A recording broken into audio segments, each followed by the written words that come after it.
Bienvenue à mon ciné balado épisode spécial Le temps d'un été, le nouveau film de Louise Archambault qui nous avait donné Il pleuvait des oiseaux il y a quelques années. Alors, vous êtes en compagnie de Patrick Marleau et Jean-François Breton. Salut Jeff. Allô. Donc, écoute, on a profité de la présence quand même d'une bonne délégation qui sont venus dans le balado. C'est déjà une grosse équipe de tournage. Oui. Ça aurait été surprenant qu'ils envoient juste une personne pour les premières et les événements. Mais fait que la réalisatrice Louise Archambault, la scénariste Marie Vien et le producteur aussi Antonello Cozzolino. On s'excuse, Antonello. et les comédiens Élise Guilbeault, Pierre Verville et Sébastien Ricard. J'ai toujours de la misère entre Rivard et Ricard. Moi, j'ai réfléchi. Le film Le temps d'un été, ça traite d'un prêtre joué par Patrice Robitaille et d'une sœur jouée par Élise Guilbeault. Ils sont à Montréal. L'église et comment c'est pas un diocèse. En tout cas, ouais, c'est ça. Tout le secteur, la paroisse, là, ça va vraiment pas bien. Mm-hmm. Fait qu'il héberge beaucoup de sans-abri, de personnes démunies. Puis, par un heureux hasard, il hérite, lui, personnellement, d'une grosse chalet, grosse maison d'été de riches dans le bas du fleuve, dans un village fictif. Qui est son village à lui, au personnage c'est de ça, Marc, qui s'appelle. D'où il vient, où il était dans sa jeunesse. Puis, il va décider, comme ça va pas tant bien à l'église, de juste embarquer à peu près 9 ou 10 personnes pour aller passer l'été en Gaspésie là-bas, pour essayer de, les faire se rencontrer, les aider d'une certaine manière, leur offrir une expérience, un genre de camp d'été, si on veut. Mais ça va amener des confrontations entre certains des individus, entre les gens du village, entre autres une personne au village, celle qui est jouée par Sébastien, qui jaloux un peu que c'est pas lui qui est hérité du dit manoir. Et c'est un peu ça, là, un genre de film choral là, où plusieurs personnes... Et ce qui est quand même intéressant, c'est qu'on nous présente l'itinérance et les démunis quand même sous un autre angle très plus réaliste. On est loin des clichés, puis en même temps multigénérationnel, donc il y a des jeunes et des plus vieux. Donc, toute cette dynamique-là est quand même très, très intéressante aussi. Et comme Louise et Marie vont le mentionner, c'est un film qui est très lumineux aussi. Oui, c'est pas une comédie grotesque, c'est pas non plus le drame super lourd. On est dans cette bonne vieille comédie dramatique, mais... dans le ton, je pense qu'on pourrait dire, on n'est pas loin de la grande séduction quand même. Là, on n'est pas aussi feel-good, mais c'est quand même quelque chose qui donne espoir en l'humanité, là, que le message est positif. Intouchable, peut-être. Oui, aussi, c'est ça. Donc, comme tu dis, quand même des bonnes petites touches d'humour à travers ça, parce que c'est des personnages qui demeurent quand même très attachants malgré tout leurs problèmes. Et ça, c'est vraiment avec cette distribution-là qui est très solide, il faut le donner. Là, ils sont tous très bons à l'écran. Voilà. Alors, Le temps de l'été prend... le temps d'un été. Oui, le temps d'un été. Le temps d'un été prend l'affiche le 14 juillet partout au Québec. Et sans plus attendre, on vous envoie les 2 entrevues. Alors, bienvenue à mon ciné balado, épisode spécial Le temps d'un été. Nous sommes en compagnie de membres de la production, en fait, de la scénariste Marie Vien, réalisatrice Louise Archambault et producteur Antonello Cozzolino. Donc, vous êtes en compagnie de Patrick Marleau et Jean-François Breton. Alors, merci à vous trois d'être passés dans le balado. Avec plaisir. On va débuter, allons-y, vas-y. avec l'origine même de ce film, avec Marie Vien, qui est la scénariste. Alors, d'où t'es venue cette idée-là, quand même une histoire assez singulière, mais assez intéressante aussi. Oui, ça fait plaisir d'entendre que c'est une histoire intéressante. Écoute, l'idée m'est venue, d'abord, j'ai une tendresse particulière pour les sans-abri depuis toujours, et j'ai été bénévole à la Maison du Père pendant 5 ans. Et je voyais ces hommes, parce que c'est des hommes qu'on sert à la Maison du Père, et j'avais envie d'écrire sur eux. Mais j'avais pas envie de faire un film misérabiliste. J'avais envie de plonger dans leur poésie, leur humanité.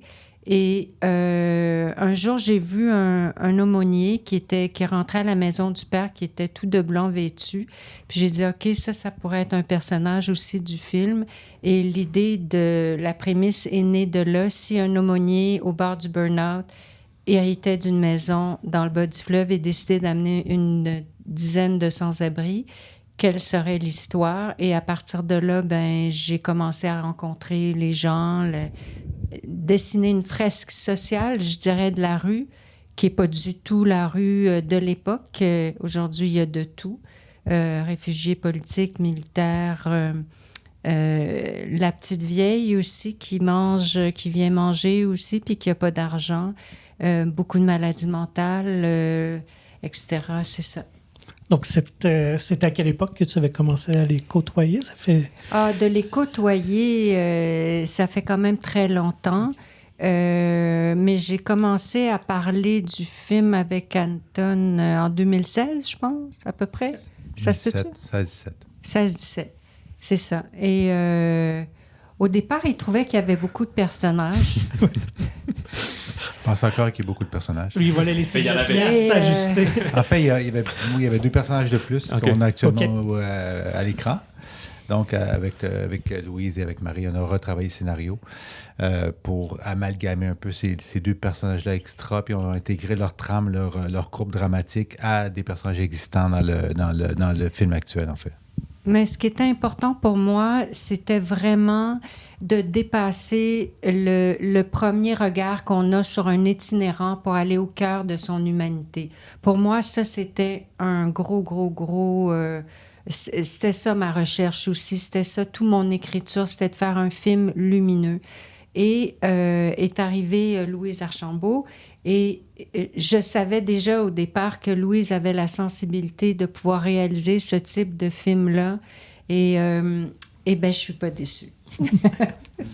C'est quand même... ouais, c'est ça. Louise qui est soulagée. Je vous vole les mots, Marie, de la bouche, mais sensibilité, c'est quand même quelque chose que j'ai souvent entendu par rapport à votre travail. Il me semble avec Il pleuvait des oiseaux aussi, c'est ce que les comédiens et comédiennes avaient évoqué. C'est-tu un acte volontaire ou c'est naturellement, vous êtes émerveillé de tout? On a combien d'heures de thérapie? Mais c'est gratuit, on peut... excellent. Écoute, est-ce que c'est... oui, ça vient de moi, je ne sais pas, je réfléchis pas à ça. C'est-à-dire qu'on me propose ce scénario, qui est un très beau scénario qu'Antonello et Marie me proposent. Et en effet, il y a quelque chose qui me rejoint. Certainement la thématique, les personnages, cette fresque de personnages, c'est sûr qu'on l'a vu dans d'autres projets que j'ai faits et que j'ai écrits aussi sur la première impression, les préjugés qu'on peut avoir d'une personne et qui elle est vraiment. C'est sûr que ça m'interpelle.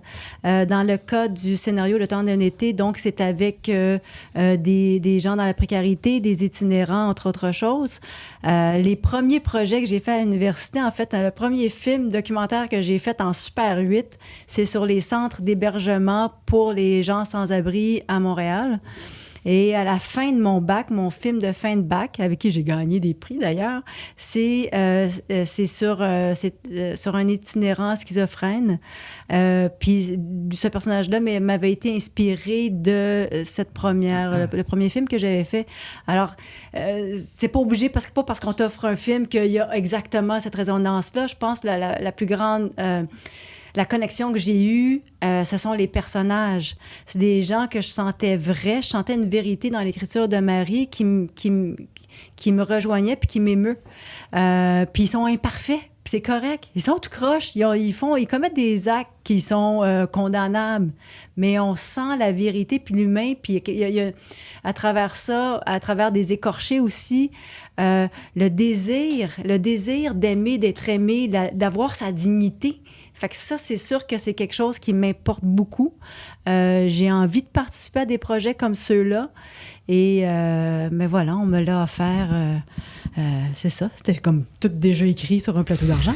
Si je peux juste lier ces deux personnages-là, c'est que quand les producteurs reçoivent un scénario... le producteur, c'est un peu un métier obscur. Les gens ne savent pas nécessairement ce que ça fait. Mais une de leurs missions principales, c'est vraiment de trouver les bons ingrédients pour que le film fonctionne. Donc, quand on a un scénario, ensuite, nous, il faut trouver la réalisatrice qui va être le mieux ou la meilleure positionnée pour l'amener à l'écran selon la vision qu'on veut respecter, tu sais, de Marie. Donc, puis le choix de Louise, c'est pas un choix aléatoire ni le fruit du hasard, tu sais, parce que si vous regardez les films que Louise a réalisés dans sa vie, ce sont des films qui sont à la fois touchant, sensible, dense, profond, pas nécessairement grand public d'entrée de jeu, sauf que la façon dont il tourne, la façon dont on met en scène les images, ça donne toujours un film accessible. Elle réussit toujours à trouver un public. Et c'est ça la force. Nous, c'est le genre de film qu'on veut produire. Et je pense que ce qu'on essaie de faire, espérons-le avec succès, avec Le Temps d'un été, c'est un film qui rejoint les gens. Parce que, comme Louise et Marie viennent de dire, on touche à un sujet quand même un peu dramatique, mais toujours dans la lumière, toujours avec une lumière au bout du tunnel. Donc, je pense que c'est ce qui lie ces deux femmes-là dans le temps d'un été. Oui, puis il y a autre chose qui me rejoignait, ou en tout cas qui me rejoint encore, c'est que je trouve que Marie, elle écrit sans jugement sur ses personnages. Puis ça, j'aime ça beaucoup aussi. C'est ça, tu condamnes des actes, mais pas nécessairement les gens. Et il y a ça aussi que tu as envie d'offrir au public, de dire, OK, comment est-ce qu'on fait? Parce que c'est un sujet qui peut, ça peut plomber, là, puis tu peux faire un film très aride sur l'itinérance, puis ça va être aussi vrai, puis ça peut être aussi bon ou meilleur, mais qui va vouloir le voir? Est-ce que c'est le bon médium? Ou sinon, est-ce que c'est avec les moyens qu'on avait? Est-ce que c'était le bon angle? Ou comment est-ce qu'on fait pour... Moi, j'aime bien l'idée qu'on change. On n'est pas là pour faire la morale, on est là pour raconter une histoire, mais mettons que tu as regardé le film, puis tu as fait la prochaine fois que tu marches sur la rue, puis quelqu'un qui est dans une situation d'itinérance, tu vas peut-être prendre le temps de le regarder puis sourire, ou dire bonjour. Hey, c'est pas grand-chose dans ta vie, puis à cette personne-là, ça a fait sa journée. Puis c'est comme de redonner, c'est retendre la main avec les moyens que tu as, de dire, hey, on est à travers la planète, comment est-ce qu'on fait pour s'aider à s'élever un peu? Alors, c'est le seul moyen que j'ai, en tout cas, pour l'instant, c'est peut-être essayer de faire des films. Fait que c'est ça, c'est donner un peu d'espoir à travers... puis avoir du fun aussi, je pense que c'est un film qui n'est pas juste... en train de raconter, on va parler d'itinérance et... Non, on a envie que ça soit un beau trip, un bon road trip pendant 2 ans. Les gens rient. Déjà, hier soir, on a présenté le film à Rimouski, puis les gens, la première scène, ils l'ont compris, ils sont mis à rire, parce qu'il y a beaucoup d'humour dans l'écriture de Marie. Il y a beaucoup de... pas nécessairement du sarcasme, mais il y a quand même une certaine forme d'ironie ou d'humour qui est sous-jacente aux actions qui se passent. Donc, c'est vraiment je pense que c'est un film à savourer. Oui, parce qu'en fait, c'est vrai, les personnages ils ont une dose d'autodérision, en fait. C'est ça l'histoire. Ils sont capables de rire d'eux. Avec une certaine... Chacun des personnages, ou à peu près chaque personnage, est capable d'avoir une dose d'autodérision. Et il y a beaucoup ça aussi, des gens qui n'arrachent, là. Puis moi, je suis allée, en plus, Marie m'a invité à aller faire du bénévolat à la Maison du Père aussi. Tu sais, on en parlait, c'est-à-dire que t'as plus grand-chose, là, mais... Si tu as encore cette autodérision-là, où tu es capable de faire des blagues, ou moi, j'ai présenté d'autres films que j'ai faits à la Maison du Père. Tu sais, c'est comme... C'est des humains comme tout le monde, là. Après ça, c'est comment est-ce qu'on crée cette courbe-là? Puis dans cette vérité que... Oui, parce qu'en fait, on pense que les itinérants, c'est juste le vieux alcoolo qui est sur le bord de la rue, qui boit puis qui est sous du matin au soir. Mais ça, c'est les plus visibles, on pourrait dire, mais c'est pas ça, l'itinérance. Il y a beaucoup, beaucoup de gens qui sont invisibles dans la rue, qu'on croise tous les jours et qu'on ne sait pas que c'est des itinérants. Et ça aussi, ça se voit un peu dans le film. Par exemple, il y a un petit garçon qui vient de sortir de la DPJ dans le film. Puis, pas de la DPJ, mais des centres... en fait, centre jeunesse. Centre jeunesse. Et on pourrait pas dire que c'est un itinérant, mais c'est un petit garçon qui, du jour au lendemain, est sans puissance, sans référence, puis il se ramasse dans la rue, puis il n'y a pas de place où aller. Et ça, il y en a beaucoup de ces jeunes-là qui sont dans la rue. On les voit pas, mais ils sont itinérants quand même. Non, c'est une bonne idée d'intégrer ces clashs de génération-là dans le film, justement avec le personnage d'Océane aussi et tout ça. Parlons justement un peu de budget. Tu parlais d'évoquer avec les moyens du film. Tourner en région, ça pose son lot de défis. Et pourquoi avoir choisi Métis-sur-Mer? Est-ce que vous avez regardé plusieurs endroits?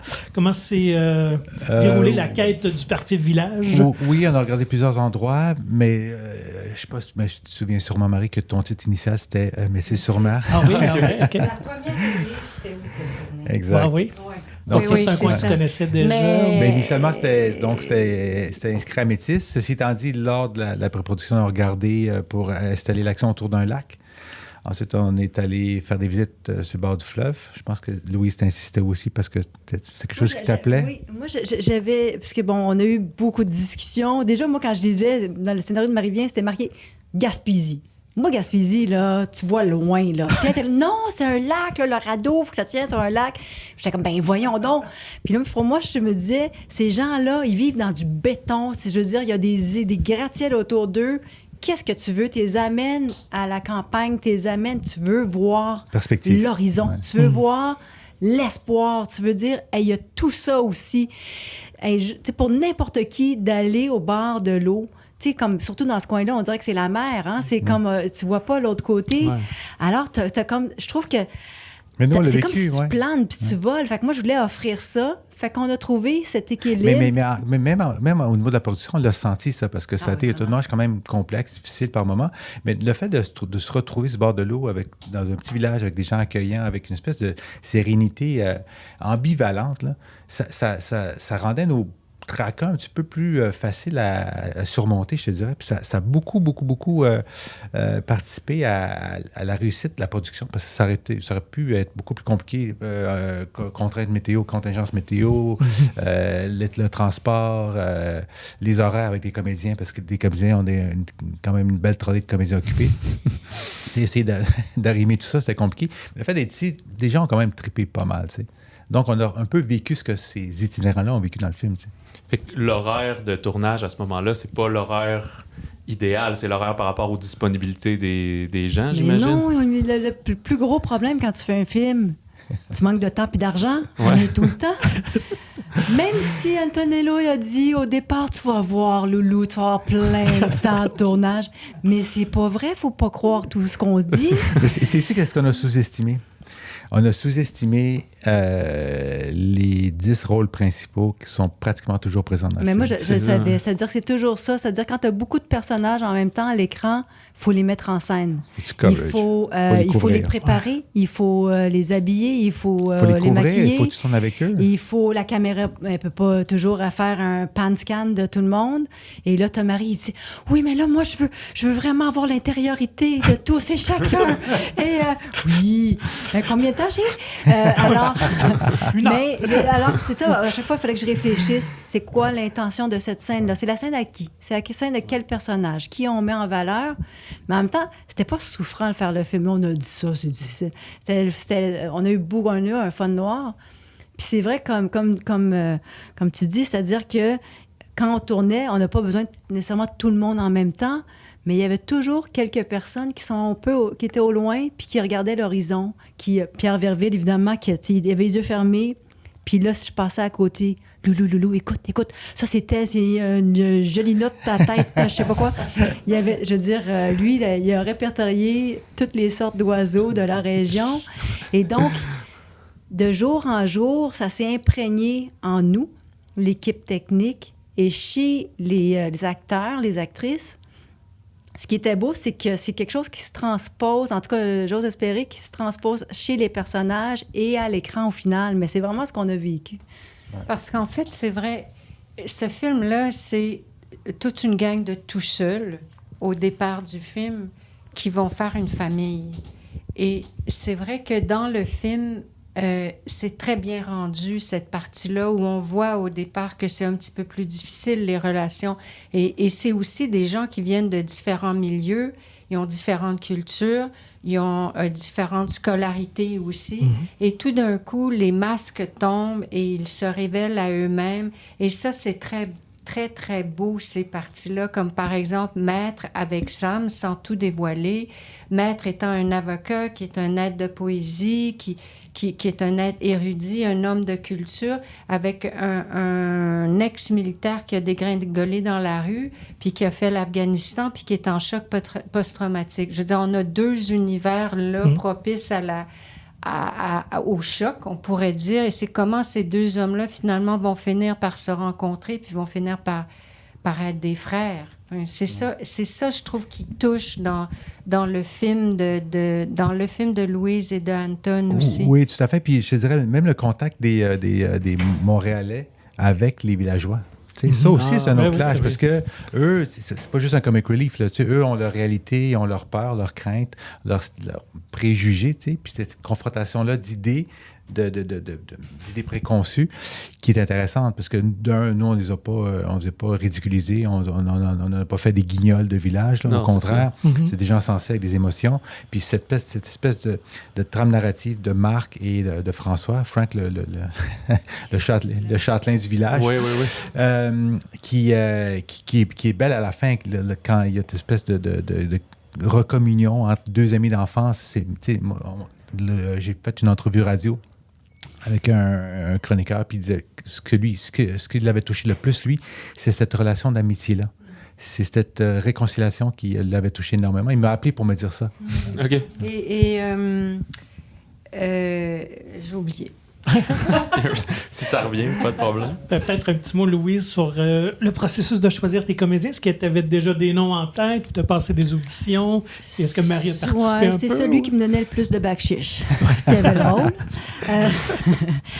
C'est-à-dire que moi, j'avais envie que Marie, je voulais l'intégrer, c'est-à-dire je lui posais la question. Et évidemment, Antonello et Brigitte, les deux producteurs, étaient impliqués avec moi dans les décisions. Moi, j'aime bien avoir, parce que aussi, il faut se dire que nous, en équipe aussi, nous sommes tous des spectateurs potentiels. Je pense toujours à ça quand je fabrique un film, c'est-à-dire qu'il y a aussi ça. C'est comme, moi, j'ai un feeling parfois fort, comme par exemple, Élise Guilbeault, Sœur Monique, quand j'ai lu la première fois le scénario, c'était comme évident. C'était une évidence. C'était pas nécessairement une si grande évidence pour Marie et Anton, mais il y avait quelque chose de... Je connais Élise, bon, j'avais aussi... secrètement, je rêvais de travailler avec Élise et c'était réciproque. Je me suis dit, je vais la plugger là. Mais je voyais l'énergie d'Élise, j'imaginais bien. Et quand on lui a offert le rôle... un succès. Elle était... Puis je dis, Élise, là, c'est une religieuse, là. Elle n'a pas les cheveux teints, elle se maquille pas, c'est une doer, tomboy... Elle a plongé à pieds joints, elle a laissé son ego dans le garde-robe à la maison.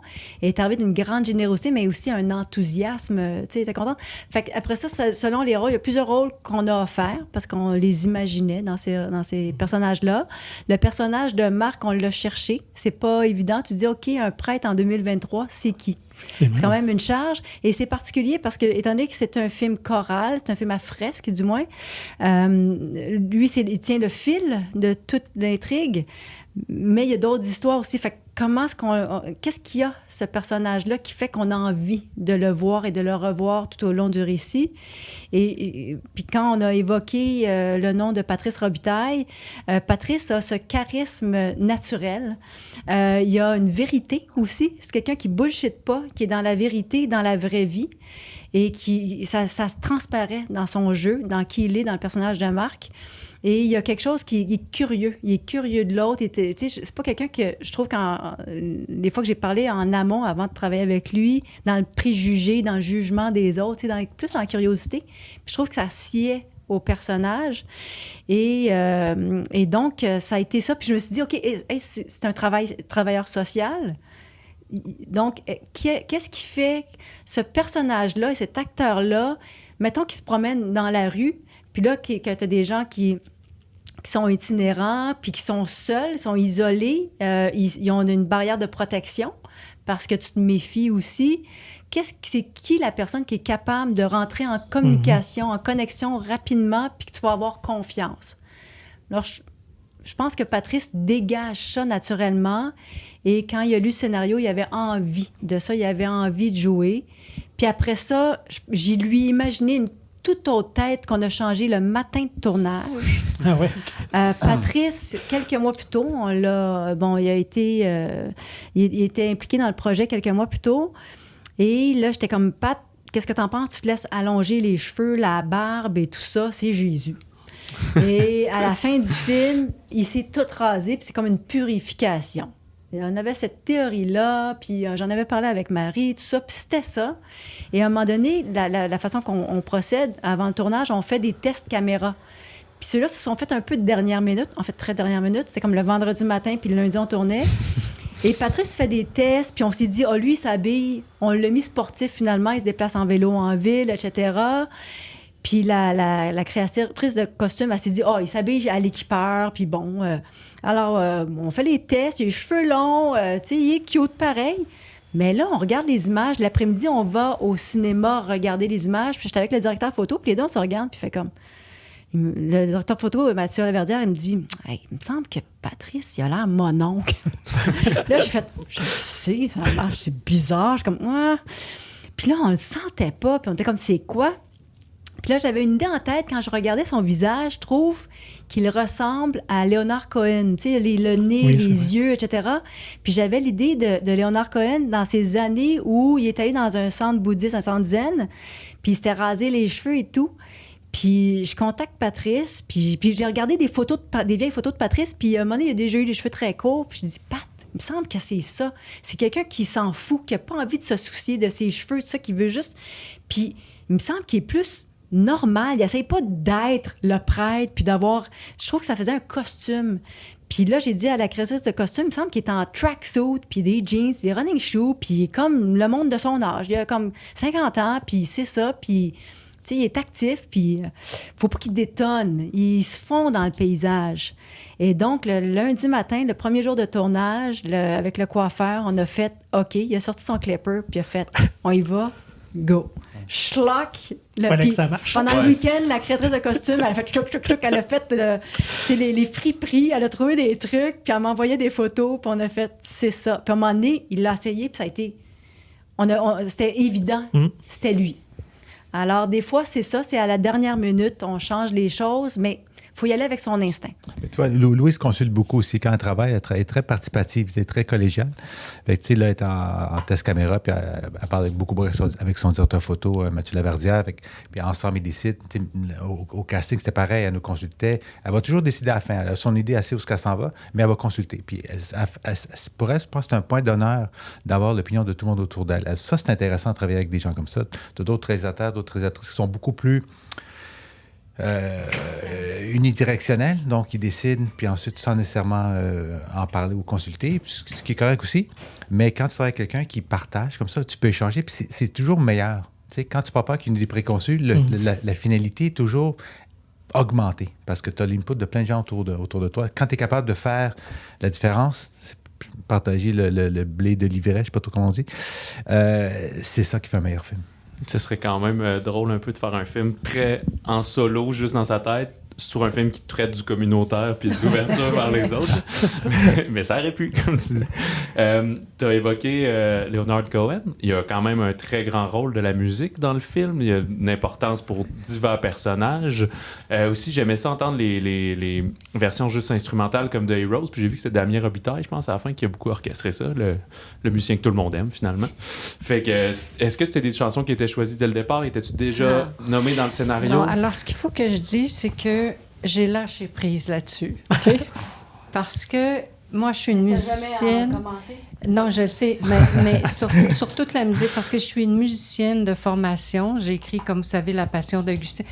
Normalement, je suis très, très fatigante pour un réalisateur au niveau de la musique. OK? Bon. Mais là-dessus, j'ai fait, OK, d'abord, je savais que je n'allais pas gagner au départ.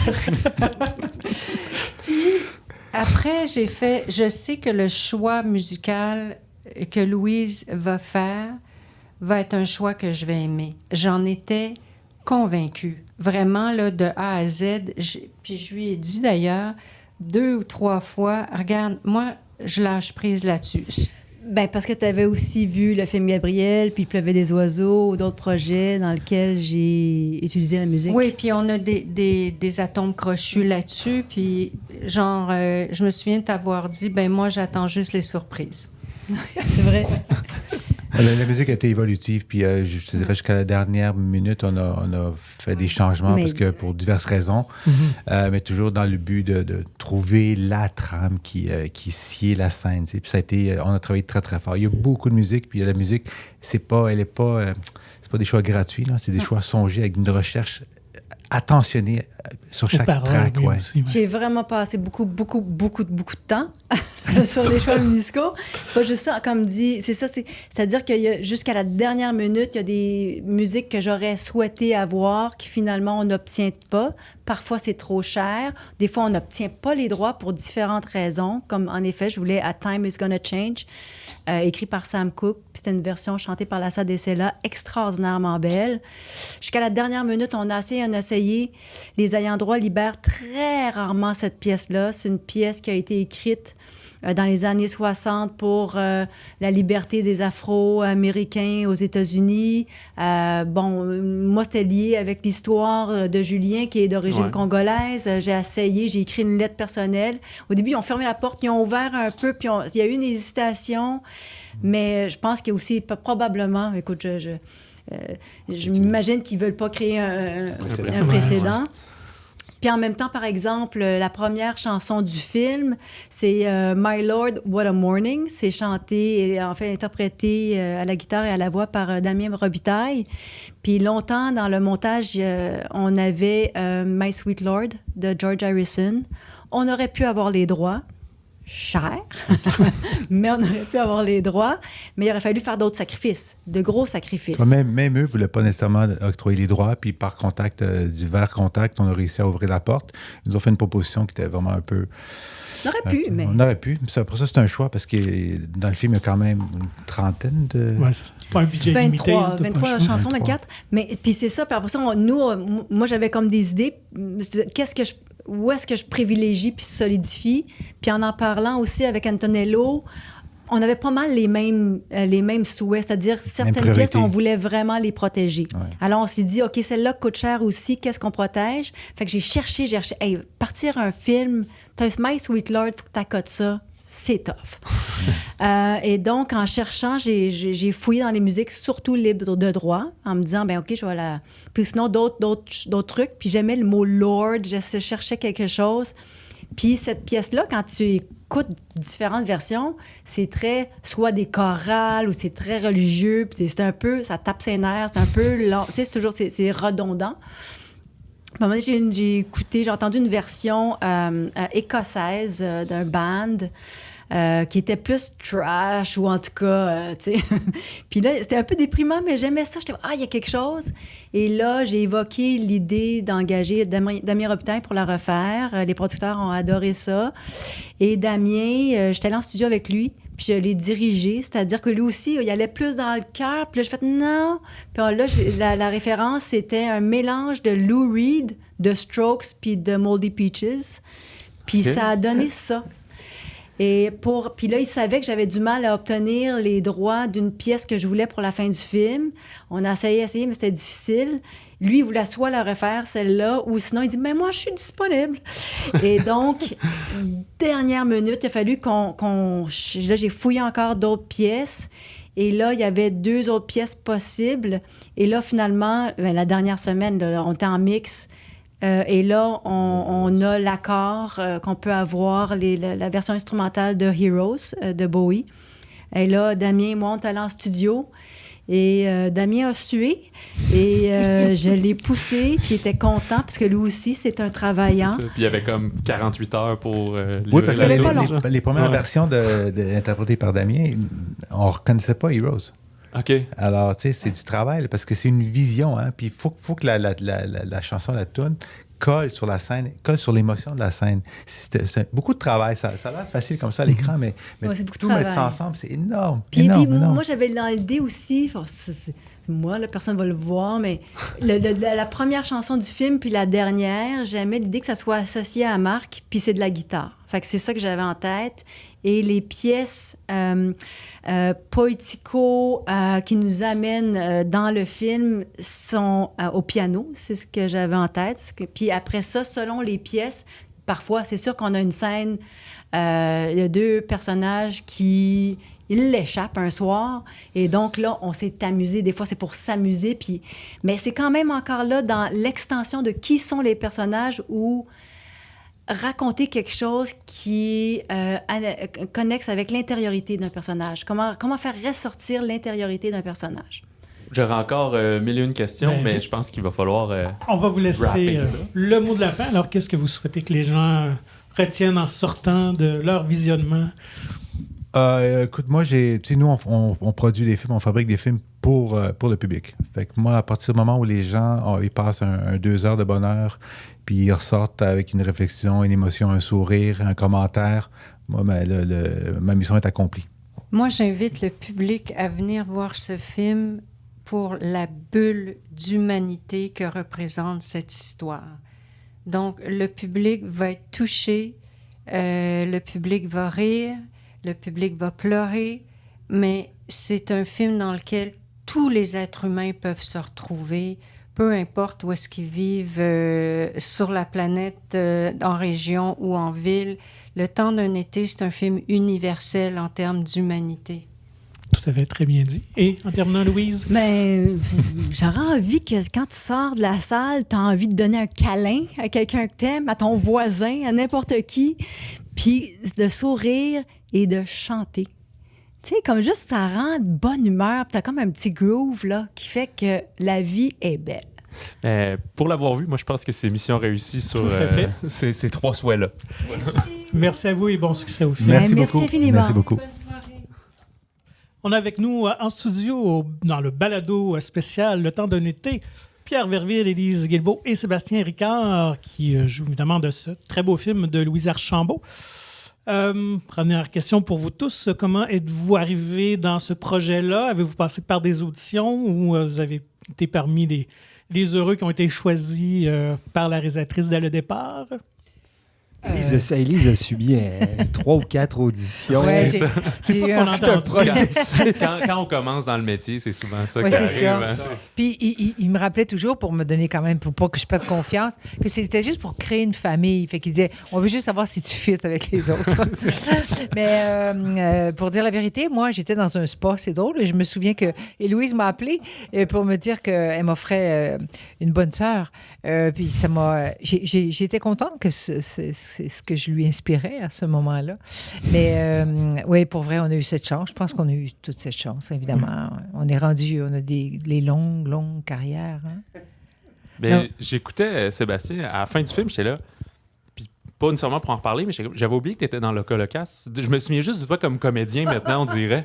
Je sais pas si c'est une bonne ou une mauvaise chose, là, mais... Oui, ça m'attriste, ça. Non, mais moi, comme Élise, j'ai été choisi par Louise, mais veux-tu qu'on parle de locaux aussi? Ah non, c'est plus... J'imagine que ta transition, en tout cas pour moi, est réussie d'un médium à l'autre, d'une certaine façon. Oui. Ben, là, en fait, il n'y a jamais eu de transition. Depuis que je suis à l'école, quand je suis sorti, on a fait un disque, puis j'ai toujours continué à travailler comme comédien aussi. Fait que pendant longtemps, j'ai fait les deux choses en parallèle.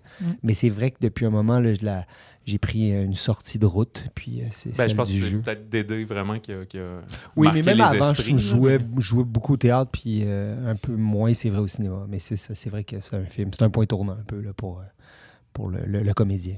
Moi, pour Pierre, tu vas toujours rester Jello. J'ai pas le choix. Ça te rajeunira pas, mais À cette époque-là. moi, j'écoute Casse-tête. C'était une de mes émissions fétiches. Mais depuis Les Lavigueurs, quand même, tu as eu moins de rôles dramatiques. Est-ce que c'est un plaisir pour toi de retrouver justement oui, parce que le moi, jeu? en fait, après les navigueurs, moi, j'avais 3 jobs en même temps. Je faisais et à la semaine prochaine, et la FLAC, et les capsules avec Renaud Miroir à C'est bien meilleur le matin. Donc, pendant 5 ans, j'ai eu ces 3 jobs-là. Fait après les navigueurs, j'ai eu quelques offres, mais ça ne pouvait pas fonctionner. C'était une question de temps aussi. Puis bon, alors là, ça a super bien donné. L'été dernier, quand j'ai eu l'appel, je venais d'avoir un appel pour un autre film. Donc, j'ai tourné dans 2 longs métrages l'année passée, 2 bons rôles.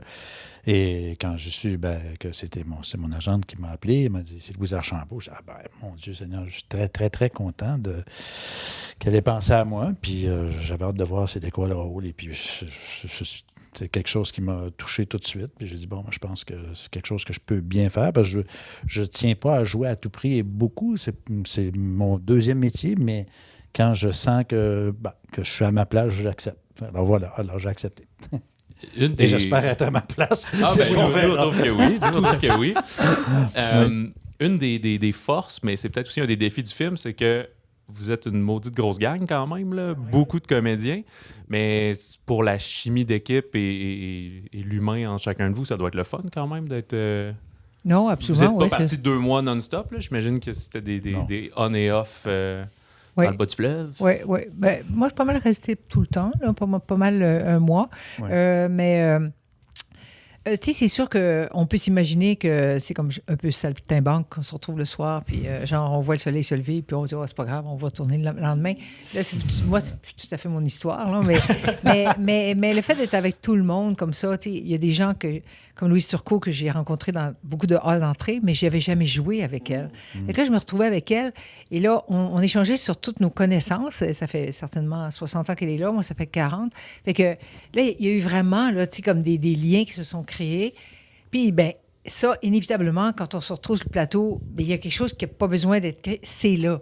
Il y a une vraie... Alors moi, en Sœur Monique, avec Louis, j'étais plus protectrice que protectrice, mais je l'aimais de bord en bord. Mais c'est vrai que c'est le fun de sortir de chez nous, puis pas avoir aucune préoccupation avec notre famille, je parle des acteurs, évidemment, de ne pas se préoccuper si l'enfant va bien, si ma maman a bien dormi, tout ça. Mais juste être à notre travail, c'est fantastique. Mais c'est vrai que des fois, on buvait. Une fois, peut-être. Puis on mangeait gras. Oui, il y avait, même dans le film, il y a de l'alcool à comme tous les repas. Fait que, c'est vrai. C'était-tu du vrai alcool, finalement? Là? Ben, malheureusement pas, mais c'est surtout Sœur Monique puis Marc. Les autres, on n'osait pas les abreuver parce qu'on savait que ça allait virer mal. Et pour vous, de tourner en région comme ça a été une partie de plaisir? Ben écoute, c'est un cadre exceptionnel où on était, là, c'est Sainte-Luce-sur-Mer, puis Métis-sur-Mer, qui est un endroit assez protégé qu'on connaît peu. Hein. On passe des fois par Métis, mais les propriétés sont placardées par une SCED ou par des... Ouais. C'est toutes des propriétés extrêmement importantes. Puis nous, on a eu la chance d'en voir une. C'était quelque chose. Hein, parce que, tu sais, le bas du fleuve, c'est plat tout le long du bas du fleuve. C'est la seule partie qui est haute. Donc, on a des points de vue sur le fleuve qui sont impressionnants. Donc c'est ça, le cadre est extraordinaire. Puis ça aussi, ça contribue au bonheur de faire ce métier-là. Puis, mais je seconde tout ce qu'a dit Élise. Je pense que quand on travaille comme ça en groupe à l'extérieur, ça apparaît dans le film. Ça transparaît. T'avais-tu un peu moins de scènes avec le reste, vu que dans le récit, ton personnage est un peu à part c'est des ça. fois? Moi, j'ai pas eu la chance, comme Élise ou même Pierre, de rester aussi longtemps que je l'aurais voulu là-bas. Mais le peu de temps que j'étais là, ça valait vraiment la peine. Ouais. L'épluchette de blé d'Inde. Oui, notamment. Tu t'as manqué des beaux oiseaux aussi. Oui, ben oui. Mais là, sous ta passion pour les oiseaux. Ah, ben moi, j'en T'es au profitais. paradis. Sur l'heure du midi, j'avais mes jumelles.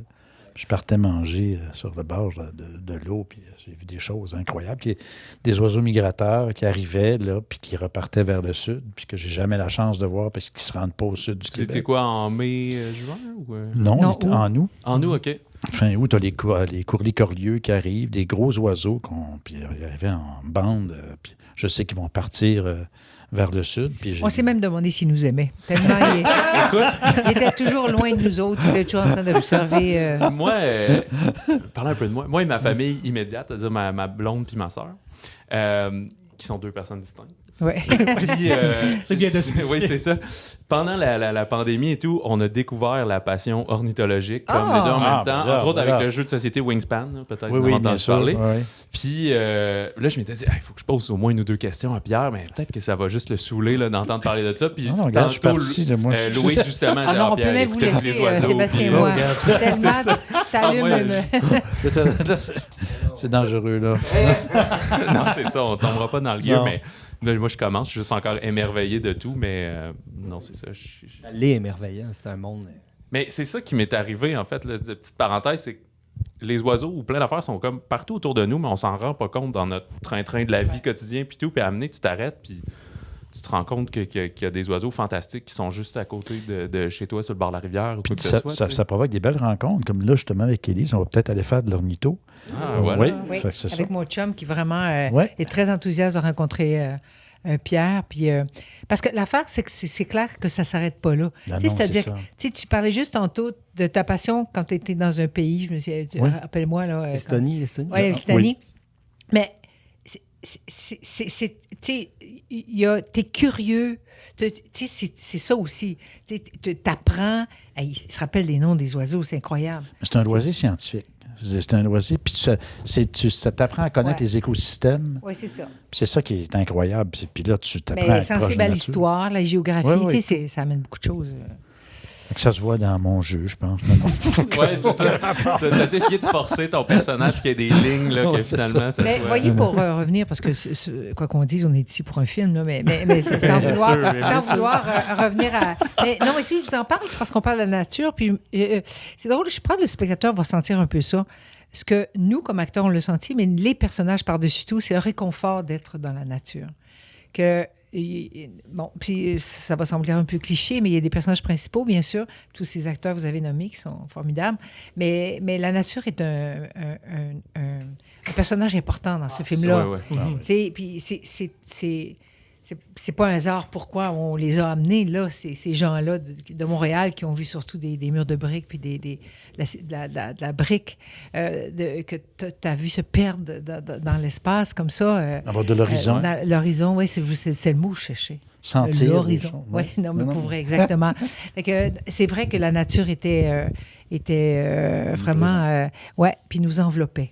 On comprend aussi quand le personnage... Est-ce que vous avez vu le film à date? Ou... Pas tout à fait. Mais en tout cas, il y a un moment juste avant de partir en van, toi, Élise, c'était dans la scène, mais où ils s'arrêtent sous les bretelles d'autoroute, puis ils vont voir le personnage de Martin, puis il insiste vraiment, puis il fait un peu de chantage avec son chien. Dire, je pense que tu aimerais ça, être dans le bois. Tu as peur de quitter en ce moment ce que tu connais, mais ça me rappelle ça un peu. On sent que ton personnage, puis celui de Patrice... Vous le sentez, ça, que ça va avoir un effet important sur tout le monde. Oui, mais tu sais, c'est un personnage où tout le monde est un peu en bout de ligne. Hein? Tout le monde est au bout. On était au bout de Père de l'Église. On ne sait plus comment recevoir. Ces gens-là sont presque au bout de leur vie déjà, malgré des fois un jeune âge, parce que la vie est dure. Tu sais. Fait que, donc, c'est ce qui est beau de ce film-là, c'est justement quand le vent rentre dans la vanne, puis le soleil nous force à plisser les yeux parce que tellement c'est éblouissant. C'est comme une sorte de résurrection. Moi, Pierre, tu partages beaucoup de scènes avec un personnage transgenre. Non-binaire. Non-binaire, disons. Donc, mais là, j'ai oublié son nom du comédien. Marc-André. Marc-André, qui est vraiment fabuleux dans le film. Oui, formidable. C'est surtout ça, même. C'est pas mal des scènes à deux. Oui, c'est ça. Donc, c'était comment partager ces moments-là avec quelqu'un d'intense, disons ça quand même, là, criant de vérité. Moi, j'ai vraiment aimé ça. Ouais. C'était... on a vraiment, je pense, formé un team. Puis j'ai après... le connaître. Non, ça a été sa sensibilité aussi. Puis quand quelqu'un est bon, ben toi, tu deviens meilleur. C'est sûr. Comme au tennis. Ben voilà. Puis ce qui est intéressant aussi, c'est qu'il y a quand même un choc de génération. Il y a quand même plusieurs personnages de différents âges, différents milieux. Donc, il y a ça aussi quand même intéressant au film. Là. On n'est pas dans les préjugés de l'itinérance classique, là, mais fait que... Je trouve ça assez intéressant comme approche. C'est un bon clash, c'est les deux personnages ensemble. Oui, tout à fait. C'est un bon duo. À l'opposé, mais finalement, ils ont besoin un de l'autre. C'est ça. Puis un méchant, c'est toujours des méchants dans les films. Comment c'est Sébastien? Je regarde Sébastien. Vas-tu chercher une inspiration pour ce personnage-là? J'ai oublié le nom du personnage. Franck Riendo. Non, mais je voulais réagir à ce que vous disiez juste avant, parce que j'ai entendu Marie vient dire souvent qu'elle avait travaillé 5 ans dans un lieu où les itinérants se réunissaient. Donc, c'est vraiment pas le portrait cliché, justement, de l'itinérance. Je trouve que c'est un film qui est juste à ce point de vue-là. Hein. C'est étonnant. Mais pour Franck Riendo, pour y revenir, non, j'aimais beaucoup le personnage parce que c'est un personnage antagonique là, dans le film. Là. Il est important pour ça. Puis, il représente un peu... parce que je l'ai dit à quelques reprises, je m'excuse si je me répète, mes amis, mais je trouve que de voir une quinzaine de personnes arriver aussi ouverts, soit les gens de la place dans une petite communauté qu'on imagine être de 150 ou de... C'est toujours quand même une épreuve, là, qu'on le veuille ou non. Hein. Puis je trouve que Franck réussit à... essaie plutôt de tirer profit de cette espèce de crainte légitime que ces gens-là ont, puis l'instrumentalisent. Ça, je trouvais ça super intéressant. Puis il y a un aspect que je trouve qu'on voit rarement au cinéma québécois, c'est cette dimension de à qui appartient le territoire. Parce que, tu sais, c'est les McNider, puis on en parlait tout à l'heure, mais tu sais, sur mer, c'est un endroit assez spécial au Québec, mais en tout cas dans cette région-là, puis qui témoigne d'une réalité historique qui est quand même la nôtre, là. Tu sais, c'est-à-dire que tu passes de Métis au Boule, qui est à même pas un kilomètre plus loin, je disais la disparité d'architecture, de richesse de construction, c'est un choc. Là. Puis c'est le choc colonial, tu sais, qu'on le veuille ou non. Donc, je trouvais ça super intéressant que Franck Riendeau, qui est seulement l'intendant du domaine, considère que c'est le sien, tu sais, puis que cette espèce de lutte de pouvoir autour d'un territoire qui appartient à personne, finalement, puisse créer des conflits comme ceux-là qui sont à mort pratiquement. Ouais. Donc, je trouvais ça vraiment riche. Moi j'ai investi ça au maximum, puis ça me parlait énormément. Donc, mais bon, encore une fois, le film est lumineux, puis il va vers quelque chose qui se résout, là, tu sais, puis ça, c'est beau aussi dans le cas du personnage que je jouais. Justement, parlant de luminosité, le personnage d'Élise, c'est la bonté, une force tranquille. Que peux-tu nous dire de ton personnage? Pas grand-chose à part le fait qu'il a fallu que j'abandonne toute ma coquetterie personnelle. C'est comme même pas un petit gloss de temps en temps, même pas un petit piton sur l'oreille, rien. Ouais. Mais pour vrai, en fait, Marie-Vien m'a donné la chance de parler à une religieuse qui a fait beaucoup de bénévolat dans le monde entier. Et j'ai été très bouleversée. Dans un premier temps, quand j'étais dans mon spa, là, puis que Louise m'a appelée, je me disais, il me semble que le profil ne me convient pas. Je voyais une femme mieux portante, un peu plus, tu sais, un peu la maman. Mais c'était peut-être même cliché de ma part, puis je m'en excuse, là, mais je voyais une femme qui représente toutes les mères ou enrobante. Bon, puis là, c'était une petite maigrichonne à qui elle parlait. Fait que mais là, c'était absolument un aspect physique, mais vite, j'ai compris ce qu'elle voulait un peu de moi. Puis ça m'a vraiment, vraiment interpellée. J'étais très, très honorée qu'elle pense à moi pour ce personnage-là. Et quand j'ai parlé à cette religieuse, et puis qu'elle m'a raconté une scène où elle se trouvait genre au Népal, un truc pas possible, en pleine jungle, où elle était en train d'aider à accoucher une femme et que c'était très, très, très, très difficile. Évidemment, vous comprendrez que ça faisait déjà probablement 20 heures qu'elle travaillait auprès des démunis. Je parle toujours de cette religieuse. Et donc, cette femme était en train d'accoucher et c'était vraiment, vraiment difficile. Et elle allait mourir, cette femme qui accouchait, ou elle allait perdre l'enfant, mais ça allait vraiment très mal. Et elle est sortie dehors, puis la lune était dehors, puis elle dit, j'ai levé mon poing au ciel, puis j'ai dit, tu sais, si tu veux en prendre un, si tu veux prendre une vie, tu sais, ça aurait été incroyable. Je pensais que c'était ça. Non, elle dit, mais laisse la mère ou le fils... Mais choisis, ne prends pas les deux. Elle dit, j'ai levé le poing, j'ai presque juré. Puis, tu sais, j'ai vu la scène et j'ai voyé cette femme avec ses petits rouleaux, là, tu sais, comme une bonne sœur vraiment un peu plus cliché, là. Mais et là, j'ai fait, hey, attends, là, jouer avec la vie et la mort. Et, tu sais, sans préjugés, c'est l'acceptation, c'est des gens qui sont penchés. Ils sont penchés vers les autres. Tu sais, puis l'aide, c'est de l'huile à bras.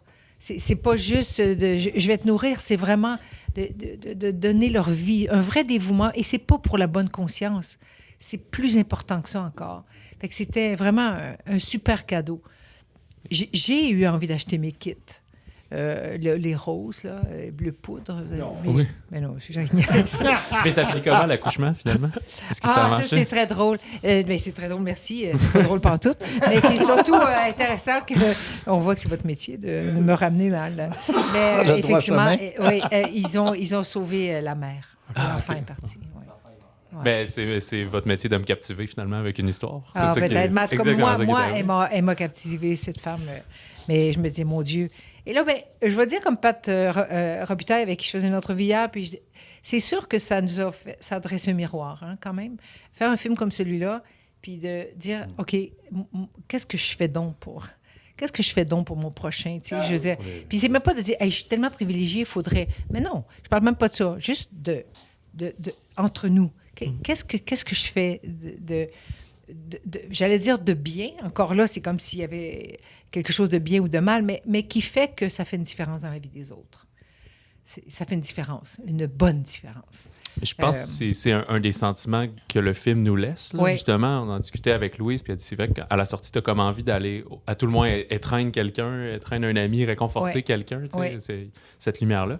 Mais là, vous disiez que vous ne l'avez pas vu encore. Non. Fait que c'est-tu spécial par les entretiens? Vous vous souvenez du tournage, mais... C'est pour ça Vous savez qu'on pas. va le voir ce soir. Ouais. Ah, OK. C'est ce soir Ouais. que vous Ouais. avez Je ne enfin sais pas le pour temps. quelle raison. Souvent, ça arrive qu'on voit on a une projection privée, Oui, on mais l'a ça s'est trouvé que, je ne sais pas, il y a eu probablement... On est tellement Ok. nombreux aussi, puis la Oui, disponibilité. en Il y a fait, tout c'est ça assez aussi. rare Ça qu'on ne aussi. l'ait pas vu, en fait. Ouais. Normalement, on Ouais, voit le film ouais. avant. Là, on ne chiale pas, là, puis on ne mange pas notre prochain. là. Non, On n'est non, pas en non. train de casser du sucre non plus. Là. On fait pas Mais ça, nous. non, pour vrai. Non, sincèrement, c'est très facile de parler du plaisir qu'on a eu à le faire dans ce contexte-là, avec Louise Archambault. Puis le scénario de Marie-Vien est absolument formidable. C'est un très, très beau scénario qui arrive à point nommé dans la vie. Il se passe quelque chose. C'est sûr que toutes ces lignes qu'on a dû dire, puis on va voir ce soir qu'est-ce qu'ils ont gardé, puis qu'est-ce qu'ils ont jeté aux poubelles. Là, ça, on ne sait pas. Non, mais ça, c'est vrai. Ça, c'est toujours... Ouais. Hein, vous Un pouvez choc. vous imaginer un Oui, choc. Ah, des fois, tu fais « Ils ont gardé ça. » ou encore... Oh, Ah, je suis même plus là, Ouais, pantoute. c'est ça. Ouais, Je vais, non, je mais vais l'avoir mon une prix. scène Nice, qu'on là, a je le aimée, sais, tu sais, puis puis- c'est et ça. puis là, tu sais, ben, je suis sûre que ça est arrivé, tu sais, ben, je m'excuse sûrement. Puis Sébastien a tellement tourné au Oui, cinéma. non, mais moi, Tu sais, c'est tu juste. sens pas, Pas du tout. Moi, c'est Non. la Non, deuxième mais fois que je Martin, tourne Martin vraiment. Dubreuil, qui joue dans le film, m'a déjà dit que dans Félix et Méra, Ouais. ouais. il avait vu la version finale, puis il était découragé parce qu'il y avait plein de scènes qui avaient été enlevées. Puis Ouais. c'était vraiment. Ouais. Ou encore, tu tournes, tu sais que c'est la fin du film, tu vois le film, puis c'est plus ça, la fin, ils ont pris quelque chose, genre, qui a été tourné, là, puis ils finissent. Ils finissent avec Hey, ça. je pleure. Ah non. Moi, ça m'est arrivé. C'est pour ça que j'aime pas de temps à regarder, parce que souvent, on n'est pas là, on nous invite pas tellement au montage. Hey, je te dis que... T'es en train de dire, je vais peut-être vivre ça, moi, ce soir. Hey, Pierre, on se demandait qu'est-ce que tu fais là. T'es même plus là. Ben oui, c'est ça. Moi, je suis pas dans le film. Mais on voit ma barbe. Tu Tu vois, je comprends. Mais moi. Il a oublié de te le dire. Ah ben, sur ça, en tout cas, bon succès au film. Merci Merci. beaucoup d'être passé Merci de nous avoir jaser avec reçus. nous pour cette belle Merci conversation.